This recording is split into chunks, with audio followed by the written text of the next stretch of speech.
வேற்று கிரகவாசிகள் இருக்கிறார்களா? இது மிகவும் சுவாரஸ்யமான கேள்வி மற்றும் விஞ்ஞானிகள் நீண்ட காலமாக புரிந்து கொள்ள முயற்சிக்கும் கேள்வி. பூமியின் நுண்ணுயிர் வாழ்க்கை, யானைகள் மற்றும் திமிங்கலங்கள் போன்ற பெரிய உயிரினங்களுக்கு அப்பால் நமது சொந்த கிரகத்தில் உள்ள வாழ்க்கையை பற்றி நாம் சிந்திக்கும் போது கிட்டத்தட்ட எல்லா இடங்களிலும் நுண்ணுயிர் வாழ்வை காண்கிறோம்.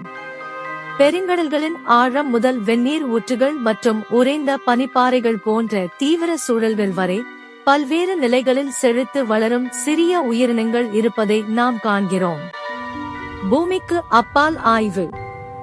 நாசா செவ்வாய் கிரகத்திற்கு ரோவர் மற்றும் லேண்டர்களை அனுப்பியுள்ளது.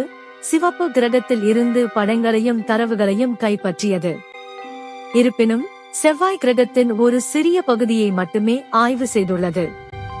இதேபோல் நமது சூரிய குடும்பத்திற்கு அப்பால் மற்ற நட்சத்திரங்களைச் சுற்றி வெளிக்கோள்களின் கண்டுபிடிப்பு, உயிர்கள் இருக்கக்கூடிய சாத்தியமான சூழல் போன்ற ஆய்வுகளும் நடந்து வருகிறது.